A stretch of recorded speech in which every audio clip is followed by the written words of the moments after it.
Supreme court के इस प्रांगण से मध्य प्रदेश के सारे शिक्षक भाइयों और बहनों को मैं सादर नमस्कार करता हूं और मैं आपको इस बात का भरोसा दिलाता हूं कि जिस बात को लेकर राज्य शिक्षक संघ ने बीड़ा उठाया कि हम न्याय की लड़ाई भी लड़ेंगे और सड़क की लड़ाई भी लड़ेंगे। सड़क की लड़ाई लड़ने के लिए मध्य प्रदेश के सारे शिक्षक संगठनों से हमने बात की और परिणाम स्वरूप हम 8 तारीख, 11 तारीख और 18 इसी माह की 18 अप्रैल को हम भोपाल में भी प्रदर्शन करने जा रहे हैं। लेकिन न्याय की लड़ाई भी किसी भी स्तर पर कमजोर न हो, क्योंकि इस देश का दुर्भाग्य है कि जब देश के शिक्षा राज्य मंत्री ने जब लोकसभा में जब जवाब दिया तो उन्होंने जो सुप्रीम कोर्ट का जो फैसला था उसको यथावत वहां पर बता दिया गया, जबकि उनको वास्तव में ये बात करना थी कि मामला न्यायालय में विचाराधीन है, इसलिए जो न्याय प्रक्रिया का निर्णय आएगा उसी पर देश की सरकार भी भरोसा करेगी। या तो देश की सरकार इस बात को लेकर निर्णय देती,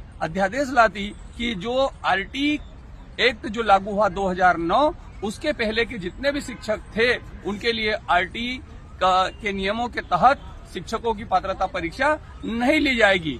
लेकिन उन्होंने ये जवाब न देते हुए सभी शिक्षकों के लिए पात्रता परीक्षा की अनिवार्यता की बात कही है, जबकि आरटी एक्ट में जब लागू हुआ तो उसके बाद से सारे नियम लागू होना चाहिए और जब नियम लागू हुए उसके बाद में हमारे मध्य प्रदेश में ही नहीं पूरे देश के कई राज्यों ने और लगभग सभी राज्यों की सरकारों ने टीईटी की परीक्षा लेकर शिक्षकों की भर्ती की जाती है। जब टेट का जब मामला है तो उसमें जब आरटी के एक्ट के तहत उसमें जो कानून बना उस कानून में बहुत सारे ऐसे प्रावधान किए गए थे कि विद्यालय सुसज्जित हो, विद्यालयों में बिजली की व्यवस्था हो, पानी की व्यवस्था हो, वहां पर साफ सफाई के लिए सफाई कर्मचारियों की व्यवस्था हो। लेकिन सरकार ने किसी भी स्तर पर उन व्यवस्थाओं को पूरा नहीं करते हुए केवल योग्य शिक्षकों की बात कही।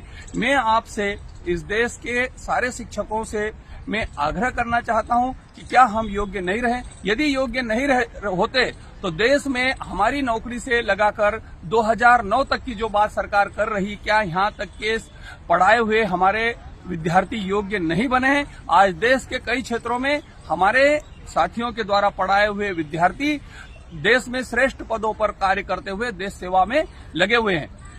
हमने सुप्रीम कोर्ट में जो याचिका दायर करने के लिए जो पेपर दे गए थे, हमारा केस यहां पर रजिस्टर्ड 2 अप्रैल को रजिस्टर्ड हो चुका है और मध्य प्रदेश के जो राज्य शिक्षक संघ पर या मेरे पर भरोसा करने वाले जितने भी साथी हैं, मेरा आपसे आग्रह है कि आप किसी भी प्रकार से किसी के बहकावे में न आए।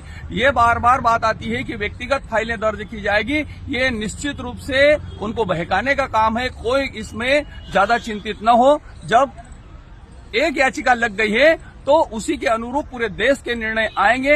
हमारी याचिकाएं भी उत्तर प्रदेश सरकार की याचिका है उससे कनेक्ट होगी और जो मामला था, जो सुप्रीम कोर्ट का जो फैसला था, वास्तव में वो माइनॉरिटी के लिए था, उनकी एडेड संस्थाओं के लिए था, क्योंकि उनके धर्म की शिक्षा होती है। वो आरटी के प्रावधानों को नहीं मानना चाहते थे, इसलिए वो सुप्रीम कोर्ट गए थे। हमारा विषय इस प्रकार का नहीं है, इसलिए ये हमारे ऊपर ये परीक्षा लागू नहीं होती। यदि इसके बाद भी मध्य प्रदेश की सरकार ये परीक्षा को आयोजित करवाएगी तो हम इस परीक्षा का बहिष्कार करेंगे। सुप्रीम कोर्ट की लड़ाई लड़ ही रहे हैं, न्याय की लड़ाई लड़ ही रहे हैं और सड़क की लड़ाई लड़ने में भी हम न कभी पीछे रहे हैं, न कभी पीछे रहेंगे।